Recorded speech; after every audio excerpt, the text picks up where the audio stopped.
Assalamu alaikum warahmatullahi wabarakatuh. Ukiona hapo pale imeandika chokora ya siasa, ndio hawa.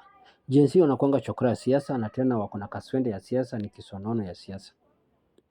Pia wako na nyege ya siasa. Gachagua the same. Hakuna chokora ya siasa, kuna kaswende ya siasa, kuna kisonono ya siasa, na pia kuna nyege ya siasa. Morora yake ilisaisha, uliona. Alafu pia wale wa enemy of Raila pia walikuwa na kaswende ya siasa na nyege ya siasa na kisonono ya siasa, na hiyo ilipita. Alisa kufa, arrest in palliative arrest. Jacaranda siasa yao nilisema. Jacaranda support nilisema. Alafu pia hapo umeongeza Ruto supporter wake. Na pia ongeza pia wale naimba one term supporter wako na nyege ya siasa na wako na kaswende ya siasa na whatever ya siasa.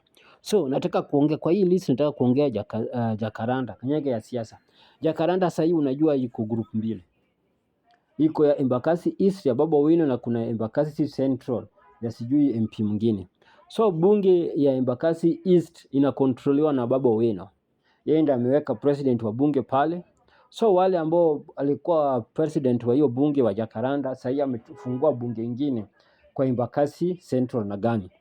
Ameweka bunge yake pale pia. So ala ndio wacha hizo bunge kwa nyingi. Ndio pia wasaidia watu wa area hii wapige siasa yao, watu wa wapige. Kama Jacaranda wanataka kuimba babu, waimbe babu paka misho. Kama wanataka kufuata roots ya babu, wafuate roots ya babu. Simple like that. Kwa sababu wamesharibu bunge. Yaani kwa sababu walitoa mjukuu wa Binduki kwa sababu amepinga babu. Si babu kila siku anapinga Ruto, wameshawaishikwa. Au wameshawanyang'anywa position yake imepewa kwa bunge.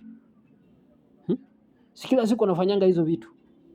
So kwa wao wakipingwa au wao wakichallengewa ni mbaya. Lakini hao wakipinga Ruto, wakichallenge Ruto, wakitukana Ruto ni mzuri. Mbona nyani aoni matako? Mbona mkuki na kuanga tamu kwa nguruwe? Wewe ukitoa siasa ya negative, mimi nitoe siasa ya negative, unasikia uchungu kwa nini? Wewe ukitoa siasa ya matusi, mimi nitoe siasa ya matusi, inakuuma kwa sababu gani? Wewe ukitoa siasa ya propaganda, mimi nitoe ya propaganda, inakuuma kwa sababu gani? Ukileta siasa ya ukabila, mimi nilete siasa ya ukabila, inakuuma kwa sababu gani? Ukileta siasa ya kujisifu, mimi pia nilete siasa ya kunijisifu, inakuuma kwa sababu gani? Ukileta siasa ya kusupport mtu wako, mimi pia nilete siasa ya kusupport mtu wangu, inakuuma juu ya nini? Kama hujui siasa, rudini ufanye kazi nyinyi ulikuwa unafanya. Kama wewe ulikuwa watchman, rudi ufanye kazi yako ya watchman. Kama ulikuwa maid, rudi ufanye kazi yako ya maid. Kama ulikuwa seller, rudi ufanye kazi yako ya seller. Kama ulikuwa mwalimu, rudi ufanye kazi yako mwalimu. Achana na siasa kama hujui siasa. Kwa sababu unaleta